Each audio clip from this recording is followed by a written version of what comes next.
Tuesday, November 24th, 2006. Today, some of Washington's inside players and observers gathered over breakfast to discuss the upcoming midterm elections. Panelists included former congressional leaders Dick Armey and Dick Gephardt, former Congresswoman Jennifer Dunn, and Charles Cook of the Cook Report. Former Governor James Blanchard hosted for DLA Piper, the firm sponsoring the event. Richard Miniter and David Corn were in attendance for Pajamas Media and spent some time talking with the panelists. I think the Democrats will win one or both houses, but I think these cautionary notes are important. I think expectations are different than they were in '94. I don't think we expected to lose. We weren't as girded in our defense as I think the Republicans are now. Right. Their turnout effort has been steadily improving, and it's probably still better than ours, although we've tried hard to catch up. But I don't think it's a done deal, and I think Democrats have to be cautious because of these kind of built-in advantages. Do you think there's any race that you're watching in the House or in the Senate that could be a surprising Democratic upset? Well, I think Claire McCaskill is going to win in Missouri. I know a lot of people are putting it on the bubble and saying it looks very tight. I think Claire is going to win by 4 or 5 points. Really? I really do. Give me 2 or 3 reasons why you think that. When an incumbent is stuck in the low 40s, that's a very bad sign for the incumbent. Mm-hmm. One of the things I found in my races the last 4 or 5 times I ran for the House was that incumbents don't get many undecided votes. Mm-hmm. If someone says they're undecided, it really means they're going to vote for the insurgent. And so whatever Jim Talent's number is going into the election is likely the number that he will wind up with. So being stuck in the low 40s is not a good place to be for an incumbent. Governor, you heard Majority Leader Gephardt speak today about the cautionary notes he has for Democrats. As a Democrat and someone who closely watches all these races across the country, do you think that his caution is warranted? Well, I think it is. You know, it's never over till it's over. For the Democrats, for we Democrats, it looks great, but there are 2 weeks to go. The Republicans are known to have a very good get-out-the-vote apparatus.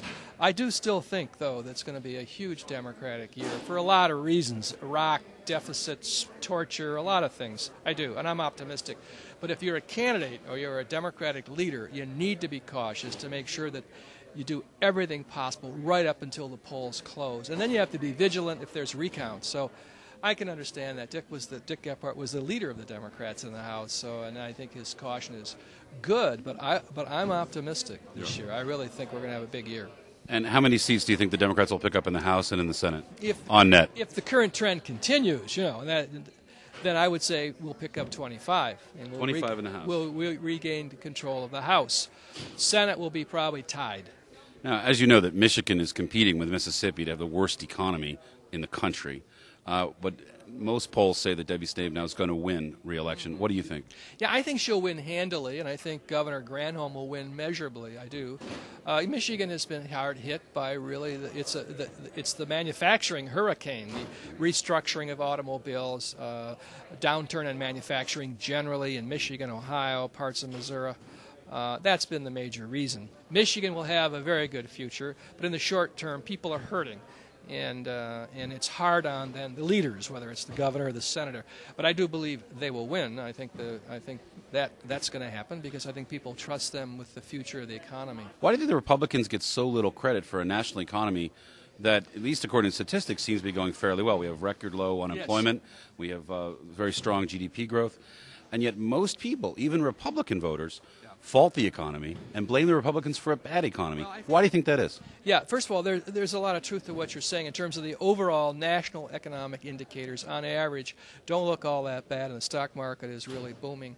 I think it's because most people who have jobs today are worried about holding on to that job. They read about all these bankruptcies and layoffs. They read about companies saying they want to renegotiate pensions. They want to change the health care situation. So I think people are worried about their benefits. I also think, as was said in our conference here, the elephant in the room is Iraq.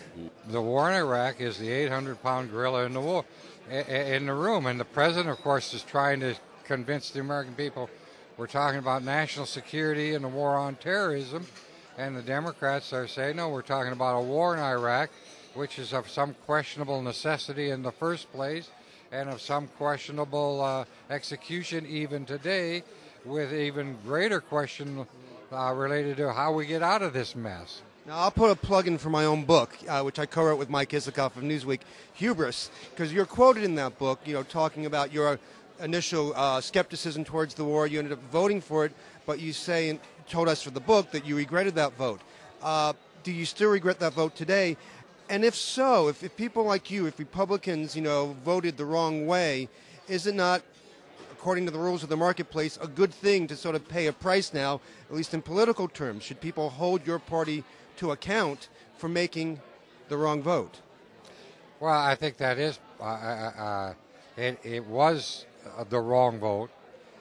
I felt it at the time. I believe that there were two things that were going on, a relationship between Iraq, the government of Iraq, and Al-Qaeda, an ability on the part of that government to produce miniaturized weapons of mass destruction and distribute them through Iraq, and therefore I believe that it was a threat.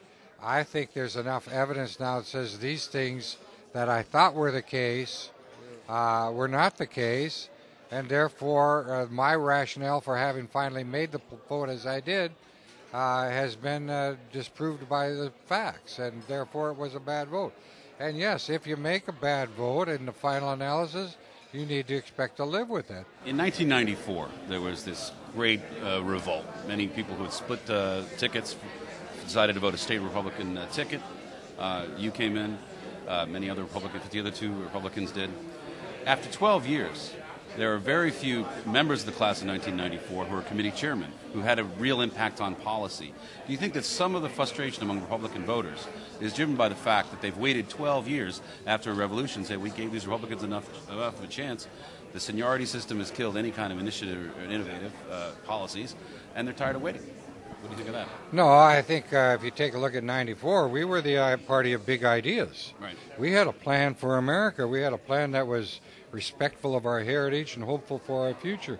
And it was all about big policy issues. Today, the party in office has sort of entrenched themselves in local parochial thinking. It's what's in it for me or my district now. That has ended up with pretty ugly behavioral things like earmarks. How many members of the class of 1994 are committee chairmen? I don't know how many there are. 3. There are probably 3. Well, I don't know. Doesn't that surprise you? No, it doesn't surprise me because seniority in the final analysis does make. But remember, do you think you made a mistake in 1994 by not getting rid of the seniority system? No, I do not. First of all, remember, the class of 1994 were the beneficiaries of the thinking that was done by the guys already there. The contract with America was created by people already in Congress. We were recruiting our candidates to that. They were the beneficiaries of that. The fact is, once they got in office, they sorted themselves out. Some became quite parochial. Some say dedicated to big ideas. Some of them proved to be incompetent. Others proved to be quite able. So they ended up being quite diversified like any other class of people. But the main thing is, we held the party to national ideas, and our behavior reflected a commitment to that. What has happened in recent years is it turned to parochial benefits, and the behavior of people in office was committed to that. The Republican voter is not interested in parochial representation. They're interested in national representation on big ideas. There are 2 weeks before the election. As people begin to focus on whom they're going to vote for between now and 2 weeks from now, they're going to start thinking about their individual member of Congress. The national issues become less important. The local issues become far more important. So taxes, tax relief that the Republicans have given to them, and the support for free trade, which in a state like Washington is critical to build our economy. The other items that we've done will be justified with the additional funds we have. So this is where you bore down and you help people focus on the things that are important to them in their daily lives.